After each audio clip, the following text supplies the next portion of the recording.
What is up, everyone? It is that time again. It is time to get those DFS lineups locked for your Week 5 slates on DraftKings and FanDuel.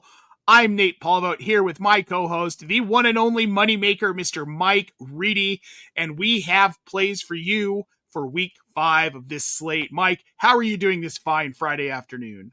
Good, man. Doing really good. Looking forward to this week's slate. Last week, we did a great job, by the way, last week. A lot of high scorers. And I think this week we're going to see similar stuff, even with the bye week. Lots of low price guys, man, that you can plug in. I'm happy about that. Yeah, there are a lot of guys to plug in, even with injuries, bye weeks. The injuries have been absolutely freaking brutal, and it just keeps getting worse. I swear Optimus having a news account is terrible for my mental health, because I hear about every injury pretty much immediately. But also, it's been a great resource. I've been able to get on stuff very quickly and changing lineups. So if you are watching, check out the Optimus News Desk account. We are on Blue Sky, optimusnews.bsky.social. We're breaking news before most people are breaking news on Blue Sky. We're ahead of most of the NFL analysts that you follow on Twitter. So make sure to check that out. But we have more to talk about, Mike, and that is this Week 5 DFS slate. Let's get right into it with the quarterbacks we like this week. First off, we're going to start with Justin Fields against the Dallas Cowboys, a team we seem to be targeting a lot in these slates every week because their defense really is just very bad. $5,600 on DraftKings for Fields, $7,700 on FanDuel. Mike, this feels low for a guy with so much rushing upside against a bad defense. Yeah, I think it's because he was out for 2 weeks there, right? And this is literally the friendliest defense a passing attack can touch. They give up the most fantasy points to quarterbacks each and every single week. We talk about whoever they play ever since like week 2. It will be doing that the rest of the season. But they give up 339 yards and 3 touchdowns per week to quarterbacks, right? Like, that's just insane. We have the Konami code thing going on with Fields, so I really like him to have a big day this week. A lot of Jets, I think we like this week, by the way. The Cowboys just don't defend the pass well. And what's Fields? 5,600 on DraftKings, 7,700 on FanDuel, price to play. Right? Yeah. Boom. I am playing him right now. So if you watch this and you play against me in my one FanDuel league, he's going there. Chalk block against everybody in the industry. Yeah, I'm telling them right now, I'm playing Fields against them this week. Yeah, I'll be playing a ton of Fields. Well, this matchup is great. He was 20-27 last week for 226 yards and a touchdown. And now he's playing a much weaker defense. I like Fields to be one of like the top 5 quarterbacks in this slate this week. For actual redraft fantasy, I love that I have him rostered as heavily as I do, and especially at the cost, because you were getting him later as a back-end QB2. So this is a great play at cost, Mike. The second quarterback, I love this one as well. Jared Goff against the Cincinnati Bengals. If you're noticing a pattern here, you're going to keep noticing it throughout the show. He's $6,500 on DraftKings, $7,800 on FanDuel. Mike, this Detroit offense is one that is just, they are revved up and they are firing on all cylinders right now. And that includes Goff playing very, very well. This is a great matchup. He's a little boomy busty, right? That's what the complaint is about him.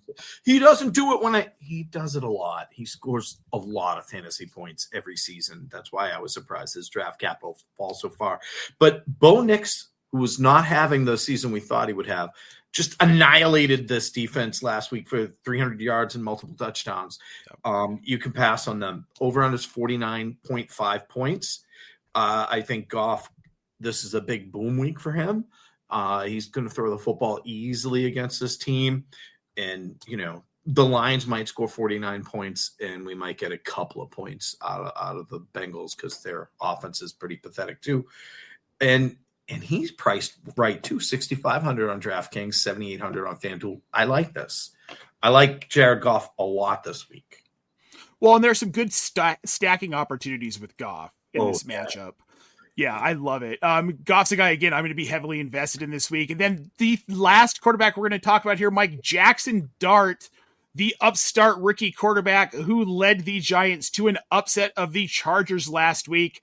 Did it a lot with his legs, and I'm expecting similar. No Malik Neighbors, done for the season in New York, so we're looking at a more condensed offense for Dart, but this should be a big week against a weak New Orleans defense. Yeah, he had 111 yards and a touchdown, and another 54 and a touchdown last week. The one thing about the Saints, if you look on paper, you might be like, oh, well, they're not that bad against the pass. They've allowed every single quarterback that played them this season to go for multiple touchdowns. So odds are he's going to keep that trend alive. I can see him doing that again. I think last week was probably a floor. So as long as he stays upright, I mean, he looked like he took a little maybe too many hits last week. I'm not sure I like that. If I'm a Giants fan, as a fantasy guy, I don't care, right? I just stay active. And yeah, he's priced right too. 5,300 on DraftKings and 6,900 on FanDuel. Like, none of these guys are crazy high priced, and we'll probably just name 3 guys who are definite top 10, potentially top 5 guys this week. Yeah, what I like most about Dart, and where I think the consolidation of this offense is going to matter with Neighbors in these kinds of contests and in fantasy, is that I think it gets condensed down to a lot of running. You want to throw the ball less when you don't have Malik Neighbors, because now teams can hyper-focus on Darius Slayton, and they can hyper-focus on Wan'Dale Robinson. That's probably going to really hurt their production, in my opinion. I believe it will. So this comes down to an offense that primarily runs through Jaxson Dart and Cam Scatabo on the ground. Both of these guys I like very much. It doesn't mean the Giants are going to be good. It doesn't necessarily mean that Jaxson Dart is quite a good NFL quarterback yet. But what it does mean is that you can rely on the fantasy points, because the touchdowns are also going to run through Dart and Scatabo. So this is a great play for quarterbacks this week. I love the Dart call, Mike. Thank you. Another Konami code guy, right? Like, he's going to do a little bit of passing and a little bit of running. I like that a lot too. Yeah. We can get it. Yeah. Think of Daniel Jones when we didn't hate him at first, when he kind of showed flashes of exciting. I feel like that's what Dart is, but I feel like Dart's ceiling is a little bit higher. I think this team's going to take care of him a little bit more than they took care of Daniel Jones. He's more daring too. With that, folks, we are going to now move on to the running backs for this Week 5 DFS slate, and we are going to start with the upstart rookie in Houston this time, Mr. Woody Marks, bursting onto the scene last week, having an enormous game. He is only $5,400 on DraftKings and $5,400 on FanDuel. They are playing Baltimore this week, Mike, but I don't care as much about this matchup because of the way this offense is running. Marks just seems like he's going to see a ton of volume this week. Well, the matchup, surprisingly enough, is literally the best matchup for a running back in fantasy football. The Ravens give up the most fantasy points to running backs, which is shocking because we expect that defense to be good, right? He had 21 total touches last week, 119 yards and 2 touchdowns. I don't know if he'll get 2 touchdowns again this week, right? But the matchup is great. The Ravens give up 166 total yards and 2 touchdowns per week on average to running backs. So, I mean, Nick Chubb might get some of his if he's active and healthy, and he looks slow to me, but that's okay. People keep saying he's still there. He is. It's just a great slot for Woody Marks, and he's priced $5,400 on both apps, right? Yep. That's nice. That's really good price for a guy that can get you probably 100 yards and a touchdown easy this week. I like it a lot. Yeah. Well, I have a Woody over this. There we go, Mike. I knew it was coming. Here's the thing for me with Marks versus Chubb. Chubb last week, 42% snap share, 13 carries, 3.62 yards per carry, which is not great for Chubb. Marks, on the other hand, 56% snap share, 17 carries, 4.06 yards per carry, plus 5 targets to Nick Chubb only getting 2. And this didn't feel like a fluke because Chubb is healthy as far as we all know. Marks is the guy in this offense, and it's an offense that's having a hard time throwing the ball, which makes me like Marks even better this week. The next one we're going to talk about, Mike, David Montgomery. Which one is he? Because it's Sonic and Knuckles. So he's Knuckles, right? Knuckles. I think he's knuckles. David Montgomery, the Lions are up against the Bengals. Like I said, this was going to be a common theme here this week. $5,200 on DraftKings, $6,300 on FanDuel, Mike. A lot of people keep waiting for Jahmyr Gibbs to cut into David Montgomery's value in fantasy. It's not happening. Well, and because Monty wasn't so great last week, that people will shy away probably this week because, most people are chasing the points. The matchup's amazing. I'd play both guys, by the way. And DFS for sure. You're going to run them both out there, I hope, in season long if you have one or the other. But I'm willing to play both guys. But Monty's the guy I picked for our list. The Bengals give up 123 yards on the ground to running backs. So I really like when I see stuff like that from Monty, right? Like this is the kind of game where he's going to get a lot of yards on the ground, like he did a couple of weeks ago when both of them went off.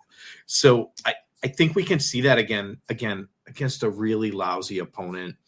I wasn't kidding when I said the Lions could score 49 points this week. They could easily get up 3 touchdowns and never throw the ball again. Yep. They're both playable. I think they're both playable every week. Monty was down last week. That was game script. This is a script where I believe we're going to see a lot of work out of him, especially because, like you said, if they're up early and this turns into a run-heavy script in the second half, we're going to see less Gibbs. You want to kind of save his legs for when you need them. You let Monty run it out with another one of those change of pace backs. I believe like Craig Reynolds or one of them, which is fine, but I don't think Monty comes out of this game even if they're ahead. So I love this play. You'll probably get a lot of points out of him this week against Cincinnati. Michael Carter, the last one on this list, name I haven't heard in any sort of fantasy relevance in a while. Up against the Tennessee Titans, 4,000 on DraftKings, 4,000 on FanDuel for Carter. Stepping in because we are sans James Conner, done for the season, and Trey Benson hit IR this week. Not a position anyone wanted to be in, but for DFS, this could be a really sneaky good play. I like him and Amari DiMercato as well, by the way. Both of those guys this week, they're probably going to split time there. He's a self-proclaimed starter, right? He said when they moved him up from the practice squad, I'm going to be starting. Okay, he's the guy I think we prefer to see get the carries on the ground, and DiMercato more catching the ball out of the backfield anyways. The Titans have given up the 4th most fantasy points to opposing teams' running backs, and each of the past 2 games, they've given up multiple touchdowns to running backs. So both guys playable again. I think we're going to see Michael Carter get a lot of run carrying the ball and probably punch one in just because, it's the Titans. And you don't pass on them because you don't need to. You get up and you just run the ball and nothing happens with them. Their offense is brutal. Oh, it's absolutely brutal. Cam Ward looks lost still, which I think he'll recover from. But we're not here to talk about Cam Ward. I do like Michael Carter. I think people forget that he had 147 carries his rookie season in New York. He averaged 4.35 yards per carry. This guy has been a 3-down back in the NFL before. I'd like him over DiMercato for that reason. I think that he's just simply more reliable, and Jonathan Gannon probably understands that.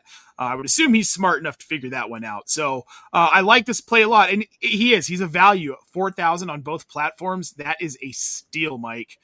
Yeah. All right, folks, we're going to move on to the wide receivers for this week 5 DFS slate here. The first one on the list, Mike, again, common theme, Garrett Wilson of the New York Jets up against the Dallas Cowboys, $6,100 on DraftKings, $7,800 on FanDuel. This is just very simply a smash play for me. Stack that baby up, right? Like, even if you wanted to use a double stack, you could throw Breece Hall in there too, by the way. Great matchup for running backs against Cowboys. Bonus play. Garrett Wilson is having a really good fantasy year, by the way, and people thought he wouldn't because for whatever reason, I don't know. But the Cowboys give up 206 yards and 2 touchdowns per game to wide receivers. You can throw on them. They're just defenseless. So I really like the stack this week with Fields to Wilson, and the price isn't bad. What would you say, 6,100 on DraftKings, 7,800 on FanDuel? It's not bad. I'm running that stack out there. I'm going to be picking on the Cowboys all season long for the rest of the year. So that's the way I'm headed. We promised to do it, and we're here doing it. I like Garrett Wilson a lot. I didn't think I was going to like him as much as I have this season. 3 massive 20 plus point PPR performances. Say that 5 times fast. He's He had wide receiver. in the fourth game. I think he had 9 fantasy points. His low game wasn't very. He wasn't he horrible, but he still had 8 targets. That's the thing. Yeah. Is it regardless of how the outcome goes, we know he's going to see volume. That was week 2. It was a much tougher matchup. It was against Buffalo. Those games are going to happen. But against Dallas, nah. He's going to get 13, 14 targets like he did week 3 against Tampa Bay. That's what we're going to see out of Garrett Wilson. The Cowboys look like they're rolling me out there in their secondary. That's how bad it is. That's what it looks like. Who knew the Micah Parsons impact? That's just, it blows my mind that hurt their deep. One player, but it also changed Green Bay's defense. I suppose we shouldn't be too terribly surprised. Nope. The next player up, Michael Pittman, the Indianapolis Colts against the Las Vegas Raiders this week. $5,100 on DraftKings, $5,900 on FanDuel. Now, there is an asterisk to this one. He was limited in practice today with the hamstring injury, so you got to pay attention to what's going on with that. But if he plays, I love this call. The Las Vegas defense is weak. Alec Pierce is out this week, so that's more volume to go around, I suppose. Those targets probably go to Tyler Warren and Josh Downs, but regardless, there is a chance that Pittman could see a little bit of an uptick, and I've liked him anyway. Well, the Raiders, they're not good, right? Nope. They give the 3rd most fantasy points to opposing teams' wide receivers, and yes, I do like matchups like that. But Pittman has 29 targets this year, 21 receptions, 234 yards, and 3 touchdowns. He's the top guy for the Colts. So if they roll him out there, play him. The hammy came up last night, by the way, after I was already done laying out the lists and stuff. But it's there. I wouldn't be afraid to pivot to another Colts wide receiver, though, if he doesn't go with Pierce out. Yep. Those other guys are going to see targets. So he's priced low, though, too, Pittman. It's amazing how low he is. That's 5,100 on DraftKings. I mean, that's pretty low for a wide receiver that could be I'm not going to say top 10, but top 20 this week. And it wouldn't for shock a guy me. with the numbers he already has this year. I don't know what they're doing with their pricing. Well, and speaking of a numbers guy, our 3rd receiver here, Chris Olave against the New York Giants, 5,200 on DraftKings, 6,100 on FanDuel. And you want to talk about targets here. 43 targets for Olave already. I believe that he's second only to Puka Nacua at this point. He's just seeing a ton of volume. I didn't have high hopes for him in this offense, especially with Rattler. That said, he's seeing volume. He hasn't been spectacular. No, but he has 50 yards and or a touchdown in all 4 games this season, right? So there's some production. He's also gone up against some really tough defenses, and Spencer Rattler's the quarterback. But that's not the case this week. This week it's the Giants, and they give up the 2nd most fantasy points to wide receivers. So we have an easier matchup. We have massive volume. What's not to like, right? Like that's fantasy goodness right there. And let's face it, he's good. Chris Olave is a good player. Mm-hmm. I mean, the team's having a kind of tough year, but this is a really smash matchup for him, and it's probably going to be one of those plays that no one else is doing. So, I know maybe like 2 people who love Chris Olave. I mean, he's wide receiver 25 on the season right now. So, like you said, he hasn't had spectacular performances all across the board, but I mean, especially against Seattle, 10 catches for 57. That was 15 points. You know, this is a situation like Kendrick Bourne last night, put up a ton of points. Didn't score a touchdown, though. I think Olave could be in a similar situation this week against the Giants. They might not get in the end zone a ton. Those touchdowns will probably go to Rattler and to Kamara and maybe Juwan Johnson, but he'll see a lot of volume, and you can see north of 150 yards in this matchup, so I love it. Mike, let's move on to tight ends for this week 5 slate. This first one's interesting because I've seen mixed conversations about this tight end. It's Tommy Tremble over in Carolina. They're up against Miami this weekend. $2,900 on DraftKings, $4,600 on FanDuel. The ultimate pay down at tight end. But also, I don't hate it. I think this is a good call. So there's good reasons for it, right?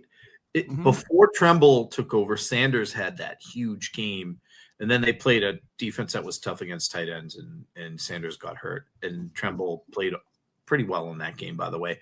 But it was a tough matchup. And this offense is targeting the tight end because Bryce Young is short and can't see anywhere, so he's throwing short passes, right? It's just what it is. They've played tough defenses, by the way, up until now.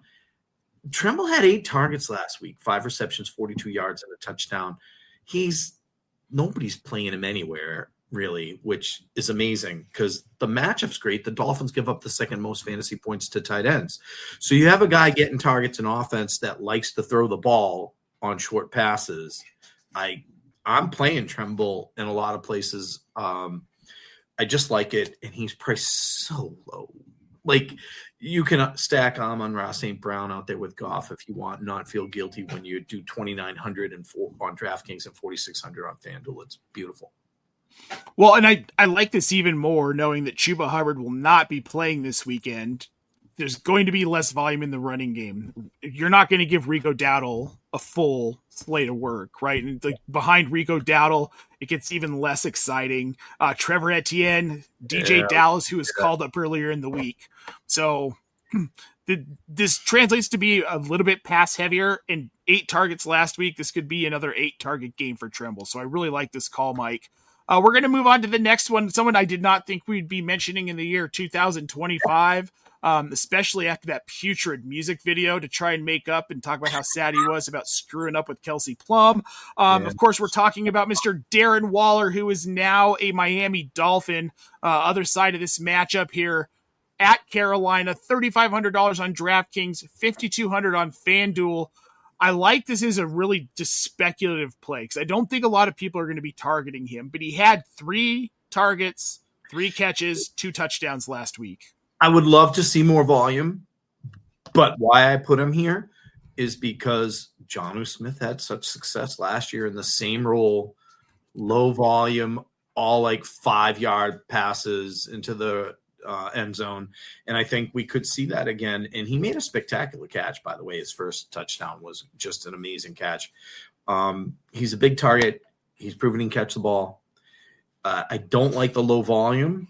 So, but if you're playing tournament, especially, or even cash, this is a guy who could catch a touchdown with ease this week. And for the price, which is pretty low, that's not bad. No, and especially to this week and probably moving forward rest of season, no Tyreek Hill. Probably ever. I think he's out of the league at this point. He's probably done. He's probably done. Yeah.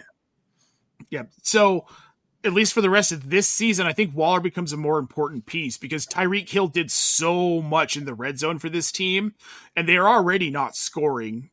They need someone to do something. They're not very good either. They're not very good either. I just wrote about how low I am on Jalen Waddle this week compared to consensus. I'm 14 spots lower. Oh, I'm out. I have no interest. I have him at wide receiver 27, which that's still a mid wide receiver 3, but I even have concerns having him there.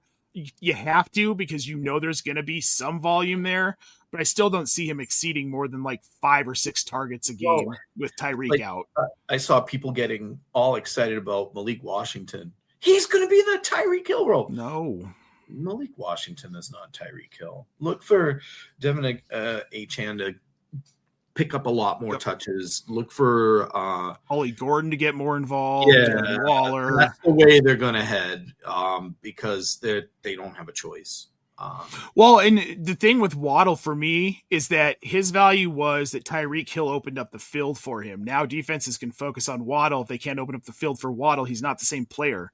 This isn't a team that's going to be able to stretch the field without Tyreek. We've seen it in the past. So it's funny you say that. Football and basketball are similar in that way, where you remove a star and people are like, oh, the second best player is going to be amazing now. No, now he's going to get worse because they can concentrate on him. Yep. So it's just not the same. Yep. Buyer beware of Jalen Waddle. But Darren Waller, I think he's going to see more volume. I mean, when we say more volume, is up from 4 targets to maybe 6 to 7. But that's enough if he's getting red zone work. The next guy I put in there just for you, by the way, he's one of our favorites. Cade Otton. When appropriate, he's one. It's appropriate now. Yeah. It's appropriate. Cade Otton And it is appropriate this week against Seattle. $3,300 on DraftKings, $4,800 on FanDuel. Our boy, Baker's boy. But this is a week to fire him up for sure. Yes, it is. You got Mike Evans is out, right? Bucky Irving is out. Rashad White will be okay, and he catches a lot of passes.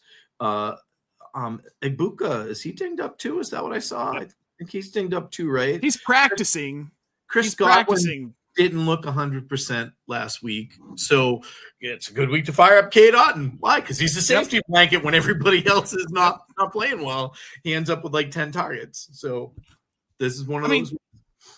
Yeah, Godwin had 10 targets, but he only had the 3 catches, and I think that they're going to they need to slow his volume a little bit, and I would assume that Todd Bowles saw that, and it's like, yeah, maybe we're going to take this back a little bit, and that benefits Otton, but also no Bucky Irving. That affects this running game. This becomes a more pass-heavy offense. They were able to lean into the run a little bit more with Bucky, but that's going to shift back now. I don't expect a huge uptick in Rashad White's volume. We're going to see a little. I think he gets targeted more in the passing game, though. That's been his specialty. Yeah. And I need him to do that in King's Classic. Come on. I have him in multiple lineups myself, and I need him to do that. And I had some bad lineups where I have him and Rico Dowdle going. So that tells you how bad the team is. Well, I've got Fitz and Kings this week, and I don't want to lose. Well, that's good. No, kick his ass. Yeah. I love you, Fitz, but I do want to kick your ass. We're going to move over to defenses, Mike. This one will be quick here, and you're going to notice another trend. We've got the Lions defense against the Cincinnati Bengals, $3,600 on DraftKings, $4,400 on FanDuel. This was priced high. Not that the Lions are a bad defense, and the Bengals are just pathetic. They give up the last 2 weeks. They've given up 40 fantasy points, 30 one week and 10 the other. So that's how they claim the top spot of giving up the most fantasy points to defenses. They've been really bad since Barrow's been out. Just Browning looks like crap. So yeah, you can tee these guys up. But yeah, I thought they'd be cheaper. Relative to what you're paying for other positions, I'm fine with paying up. And defense is one where I am okay paying up because $3,600 doesn't break the bank in these contests. They're not my favorite play at defense though this week. No. They're up there, but there are better ones though. The next one we're going to talk about, Cardinals up against the Tennessee Titans, $3,600 as well on DraftKings, $4,400 as well on FanDuel. Again, this is just targeting a bad offense. Cam Ward looks lost. He looks slow. Yes, 4 sacks per week on average against the Titans, right? No Calvin Ridley this week either. Oh, yeah, man, just pathetic. They're trying really hard to give away the most points to fantasy defenses, but the Bengals passed them, right? So, but the Titans, that offense is just really bad. And you can't even trust the running game, right? Like, it's not that good either. So they're priced pretty well also at $3,600 on DraftKings and $4,400 on FanDuel. So I like the Cardinals, but my favorite one's the next one.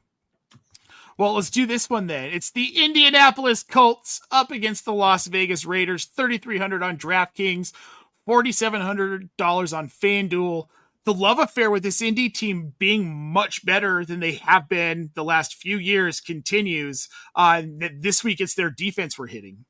And so the thing is, Geno leads the league in interceptions with 2 per game, right? So you got the Colts playing them this week. The Raiders also give up the 5th most fantasy points to opposing teams' defenses. So teams like that are always on our radar to pick on. Like the Titans and Bengals, whoever's playing them is in this list every single week.